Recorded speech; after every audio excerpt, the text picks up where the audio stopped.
This city bears the name of a saint. Everybody knows that. But not many know that St. Louis carries the bones of a saint. Just some 20 miles north and west of here, there is the tomb of St. Rose Philippine Duchesne.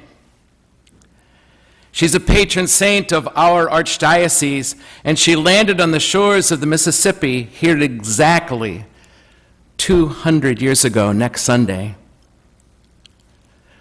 We are a church of stories, of great stories, of stories that inspire something in us, stories that give us a sense of belonging, like stories of our parents and our uncles and our cousins, our grandparents, our friends, stories we tell when we gather about people like that. The stories of our saints are just those kinds of stories.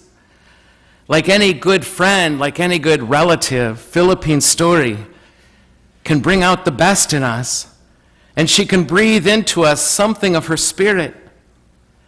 I dare say a spirit that we need right now, as a city that we need right now, as her city, and as her fellow Catholics in the church right now.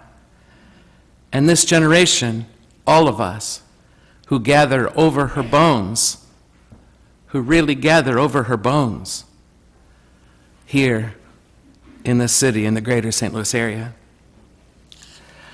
It's a spirit I find wanting in us in many ways, at least most of us. I find when I preach a funeral, when I preach a wedding, I look for something about that person who died or something about this couple that's perhaps unique to them, something that perhaps is something we could take from them into our lives, not to look at them and admire them, but rather take something of their spirit from that cemetery with us into our lives. It's hard sometimes, and the more I know somebody, the harder it is to tease some one thing out that perhaps could be that thing that could help us through life. But we can take that out from her. We can take out that something that we need perhaps. That question I asked you at the beginning of Mass when I said, what's one quality or characteristic that in order to succeed you really need and perhaps is wanting in you? And I wonder if today we might find something of that we need in order to succeed in life and in love. I wonder. Philippine Duchesne was born in France in a tough time. She wasn't born into poverty at all. That perhaps would have been another early obstacle to her life. Her parents were wealthy, perhaps an even greater obstacle in some different sorts of ways. She was very well educated. She grew up with manners and faith in her early years. She was comfortable on the outside, for sure. But there was something hungry on the inside in her, something that was always restless for more. In what was perhaps prophetic for her future, when she was baptized in Grenoble, France, she was baptized in the Church of St. Louis, there in Grenoble. And there, alongside the baptismal font in that little church, was a statue of this very same person that's immortalized in bronze on the statue in front of the Art Museum on Art Hill. The statue of St. Louis was right there, almost prophetic about her future. Philippine was sent to a school run by nuns there as a young woman. When she was young, she joined them for prayer, and there she fell in love with prayer. She fell in love with their community, so bent towards praying. A love for prayer that lasted and grew her whole life, so much so that at the end of her life, when she could not do much else, they called her in Indian, Potawatomi Indian, the woman who prayed always. The woman who prayed always was how they called her. There in that school, not only did she fall in love with prayer, but she fell in love with this sense of missionary zeal. A young Jesuit priest came back from the Indian missions and was her spiritual director for a while, and this fire grew in her. This fire was lit in her belly that refused to dim no matter the obstacles, the disappointments, the disillusionments along the way. The fire burned, that initial passion for prayer and this sort of missionary zeal to serve the Indians. It never left her. Those setbacks did not keep her from that determinism. And when I think of what might need to be teased from her life for us, something that I see lacking in us in many ways, it's that sense of determinism, never without humility, never without resilience, because it doesn't always work. As a matter of fact, sometimes it seldom works out like we want it to, along the way to that we've determined to be our call, what we're here for. I wonder if we would consider ourselves people who are truly determined, that we have something we're determined about, that we're not going to lose. We're going to go far, no matter all the things that happen along the way that threaten that we have determined to be what we're here for. One of those early obstacles when she decided to go to the convent after her high school years, she wanted to join the sisters. She wanted to be able to pray always, and she wanted to go to the mission someday. So she wanted to join the community, but then, as now, if you tell your parents you want to become a sister or a priest, the pushback is incredible. I watch kids go through this terrifying process of coming out to their parents, sometimes with being gay or whatever along the way, and it can be really terrifying. It's changed so much.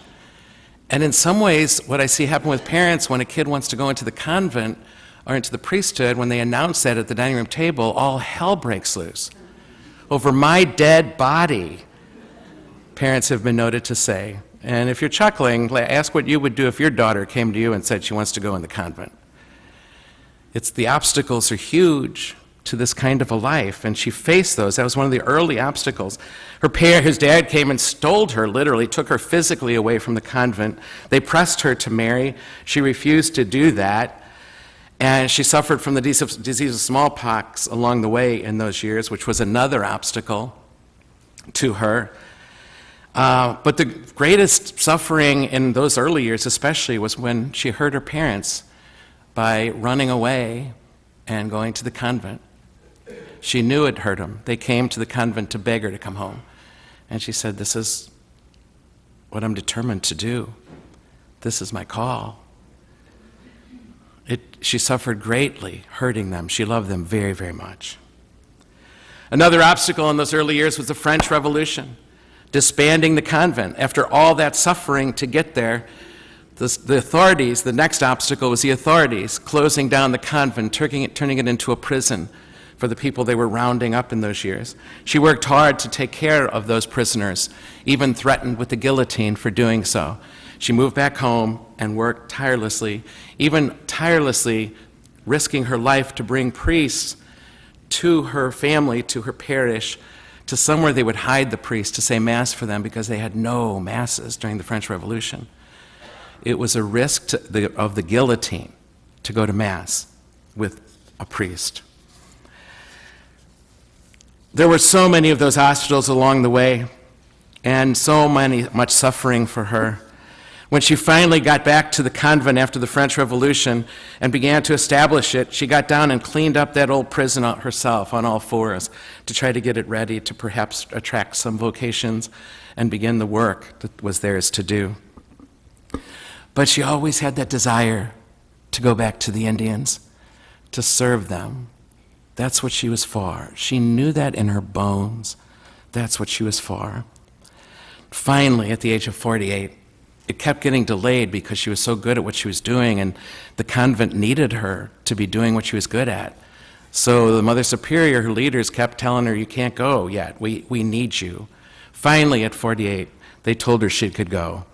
And she was all excited, the dream to be a missionary finally coming true, and then it was rescinded. Mother Superior changed her mind. She was devastated. But when the bishop came, Bishop de Burgh at the time, our first bishop, when he came to that convent in Grenoble, And she saw him there with Mother Superior. She literally got down on her knees and begged Mother Superior to let her go.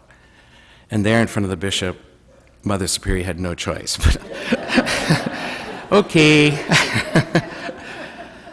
That Bishop de Burgh would later be a big obstacle to her, as a matter of fact, along the way. But his presence there made that possible. It's an amazing story of obstacle after obstacle. So finally she sets out across the Atlantic Ocean, months on the seas, suffering sickness, pirates, floods, storms, excessive heat, everything, making her way around to the mouth of the Mississippi down in Louisiana, and then 40 days up the Mississippi River, where she landed, as I said, exactly 200 years ago this coming Sunday. But that wasn't the end of the obstacles. Do they ever end if we're paying attention to them? And some seem to have more than others. More obstacles awaited them. The bishop dropped the ball. He promised them a place to live when they got there. He forgot. They had nowhere to live when they landed, nowhere to stay in St. Louis. No matter the obstacles, though, no matter those who tried to keep her from her appointed course, she appreciated in her bones again that it was God's will for her to be in St. Louis right then, right there, God's will. And so she wasn't going to give up. But she wanted to go to the Indians, or at least to begin to teach the Indians that were in this area, and then see where that could go. But then the bishop, again, made a decision. He said, no, we need you to teach American kids and French Creole-speaking kids. So she submitted. She submitted. It was cold here in those days, shortages of food, the river would freeze over, they couldn't get supplies. At first, no children would come to the school, they had no money. One child after another, one child after another. Philippine also had some personal limitations. She couldn't do languages. She couldn't learn English very well. And eventually, she couldn't learn Padawani when she had that opportunity. Her personal limitations were also obstacles like they are for us. It's hard to break through these limitations we have, not being smart enough, not knowing how to do this well, not knowing how to be a leader here and there along the way. She was facing her own limitations, but she never considered giving up or going back to France. She was determined to search for tasks she could do. So what she did when she got here was get down on all fours like she did in France and mop the floor, clean the floor. Nobody could find the superior of the house here in St. Louis because she was on all fours in front of them. Some of the sisters would bring their servants over from Europe when they joined the community. But she was the servant on all fours, cleaning up. Menial tasks, nothing was too small for her. Caring for the animals, hauling water, nursing the sick. Chopping wood. That's Philippine. Finally, though, another big obstacle. She failed. She set this school up, a free school in St. Charles, and it failed. Philippine took that closing extremely hard, especially the loss of that free school, as I said. In her words, and I quote Philippine, "The dear Lord has favored us with this share of his cross. The greatest and undoubtedly the hardest to bear is the lack of success in our work here. If a saint had been in charge, all would have gone well. That thought makes the burden of my office all the heavier. Every day I see more clearly that I don't possess the qualities necessary in a superior." The irony, knowing now that a saint was in charge and a saint failed. She was blind, Philippine was, to her own courageous leadership, her unswerving loyalty, her selfless devotion with which she carried on her work. She never lost any of that, even in this huge setback. As a matter of fact, her failure might have been a substantial part of her sanctity. Who knows? So with that failure, they moved to Florissant, just about 10 miles from here. The bishop again failed to come through for them. No nice building that he promised they could have the school in, no promised financial assistance. So all she had was a little bit of space to do a whole lot of work. And so she ended up moving herself into a little closet under the stairway, the Harry Potter room. And she lived there with this straw mattress, this ragged blanket, so that she could be close to chapel also, so when everyone else had gone to bed, she was the first to rise and the last to retire, so she could pray in that little chapel. You can visit this Harry Potter room anytime. It's still there. 10 miles from here. And I highly recommend you take some time to do that in this year dedicated to her. That little bedroom now under a stairway is a pilgrimage site for thousands. Philippine founded more communities. She founded one actually where now it's open field between the south leg of the arch and the old cathedral.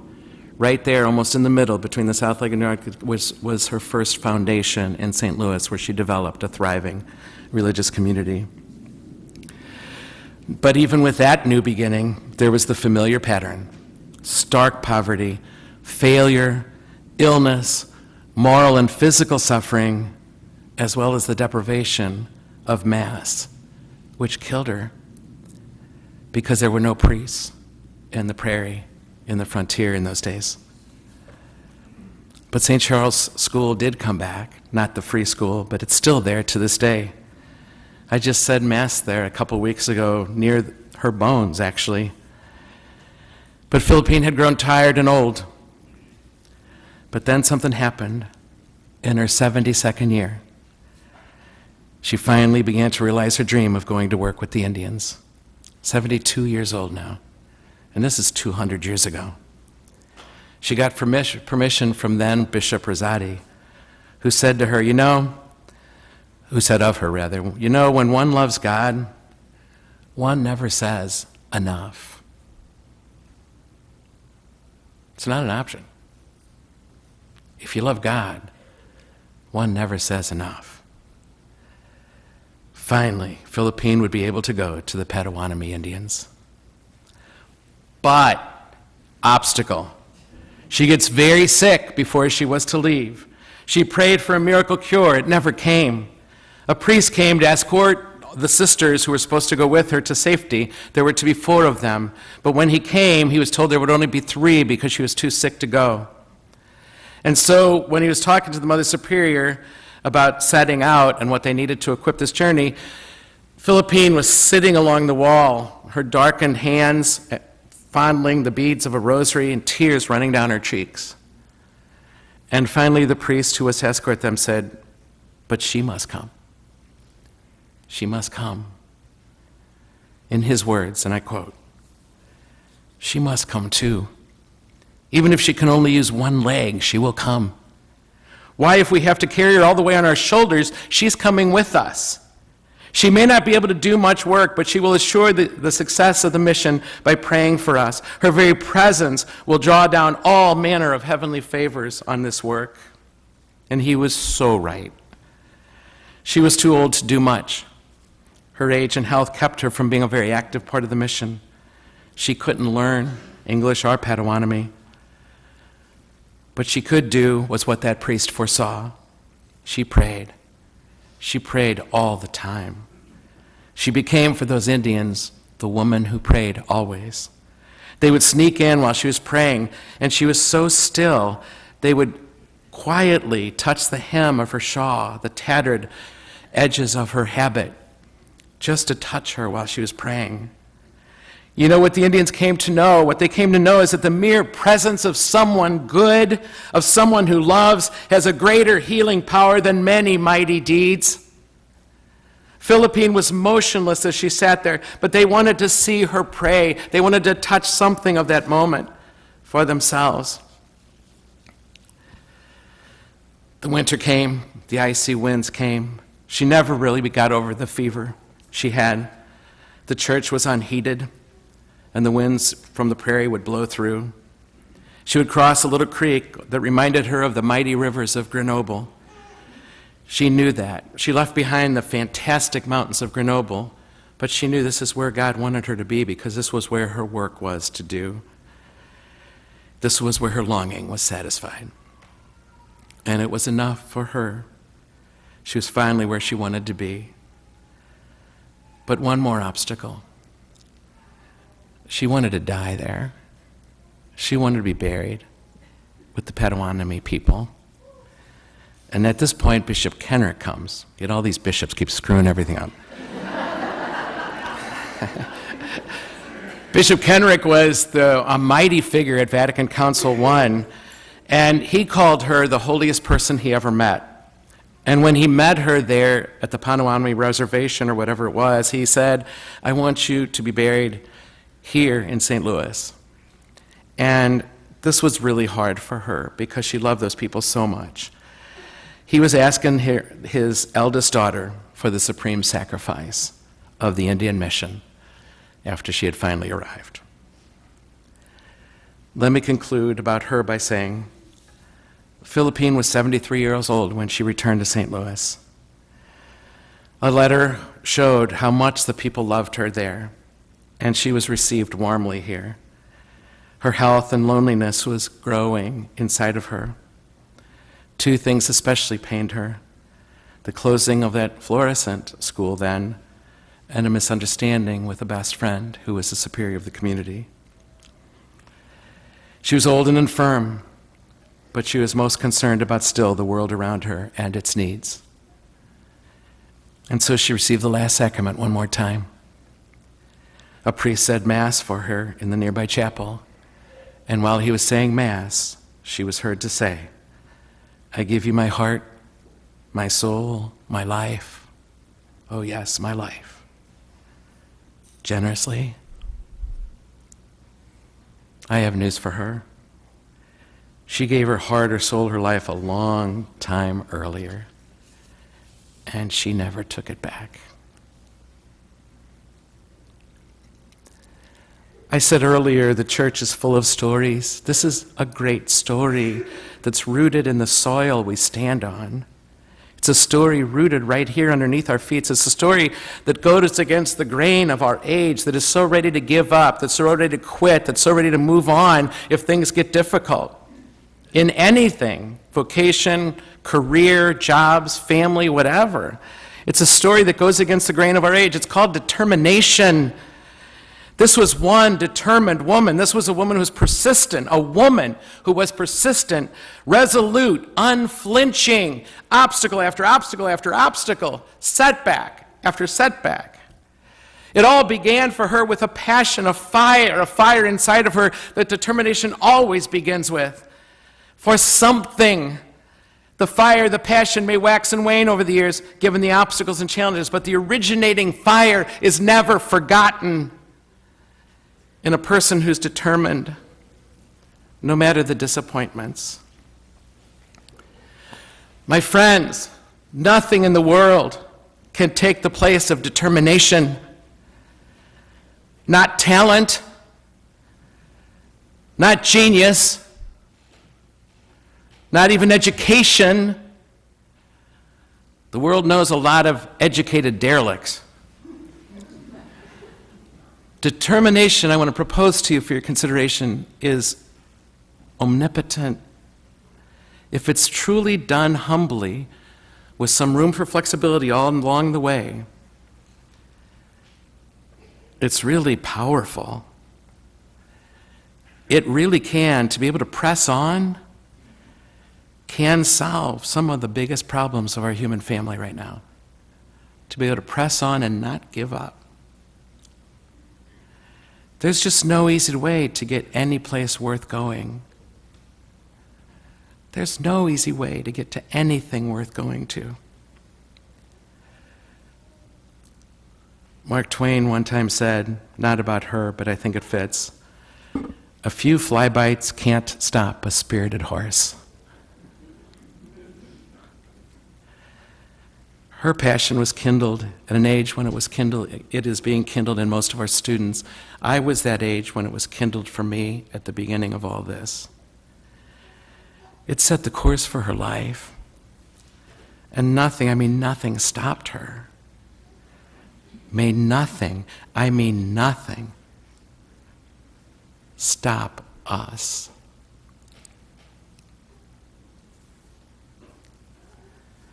Saint Philippine Duchesne, woman, strong, faithful to God, faithful to her Catholic faith, woman who prays always, pray still, and pray now. Pray for us.